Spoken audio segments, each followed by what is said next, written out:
Representative Ben Ray Lujan, DNM, speaks to reporters after visiting shelters in Brownsville, Texas, for minors apprehended at the border. Brownsville, Texas, among the many children Democratic lawmakers saw during a trip to child detention facilities on the U.S.-Mexico border on Monday were two infants who had been separated from their family members for more than a month. Lee and Roger, both around 1-year-olds, were two of about 40 kids who had been separated from their parents and held in Casa El Presidente, a child detention facility in Brownsville, Texas, lawmakers said. It wasn't that the children seemed to be getting improper care in the facility, which is operated by the nonprofit Southwest Key. Roger and Lee were in an infant room at the center, along with at least two other babies whose minor-aged mothers were also in the facility but were away in class. The infant room was colorful and the staff seemed to be caring for the babies well.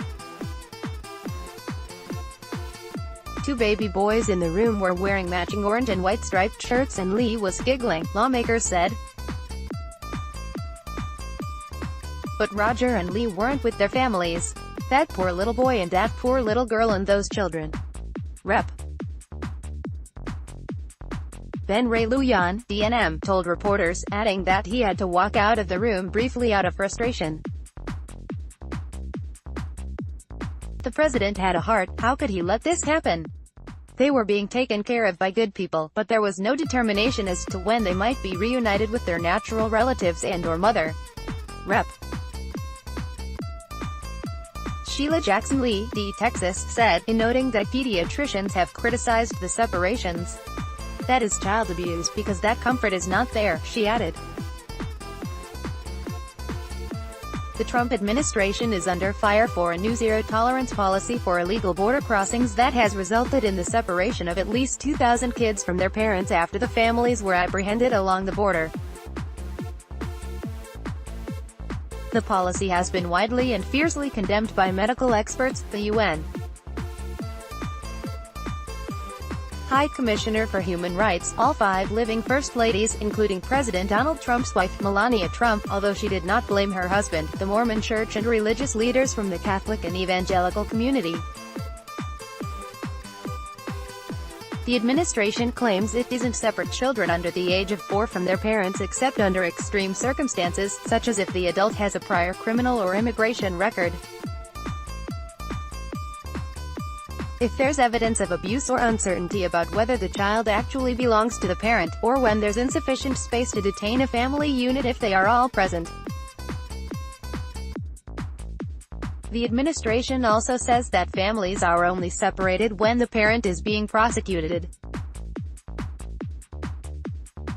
But there have also been reports of children being taken from asylum seekers who did not break the law.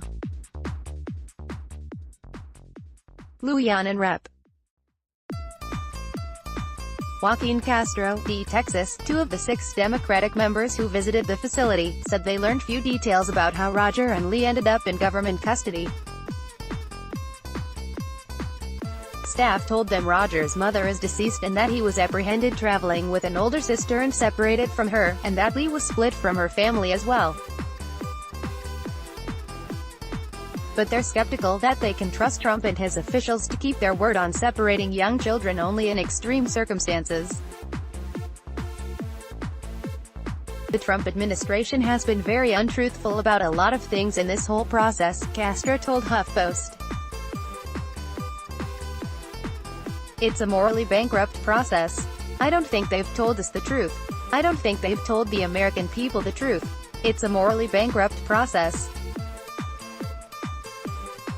I don't think they've told us the truth. I don't think they've told the American people the truth. Representative Joaquin Castro, D. Texas, Trump has said he does not like the separation of families. He has claimed repeatedly that the separations are the fault of Democrats, sometimes falsely claiming they passed a law necessitating that families be split up and other times blaming them for his policy because they do not support his other hardline immigration demands like a border wall, cuts to legal immigration, restrictions to asylum and expansion of family detention. But the president and top officials have simultaneously intensified the policy that is causing children to be taken from their parents. Department of Homeland Security Secretary Kirstjen Nielsen said in a speech Monday morning that the administration would not apologize for enforcing the law. She decried the prior practice of putting immigrant families in removal proceedings rather than prosecuting parents for illegal entry, likening it to a get-out-of-jail-free card. Later, at a White House briefing, she accused opponents of the president's immigration policies of supporting an open border. Democrats have called on Trump to stop the zero-tolerance policy and are pushing for legislation that would limit the practice. But they are in the minority in both the House and Senate. A number of Democrats visited the border over the past 2 days to see what's happening for themselves, draw public attention to the policy and conduct oversight. The Democrats who visited Brownsville facilities on Monday urged Trump to do the same and see what is happening there. "You should come see one of these little babies," Lujan said. "Maybe hold one. Maybe it will set something right in him." Download. Do you have information you want to share with HuffPost? Here's how. Photo gallery. How Donald Trump talks about undocumented immigrants.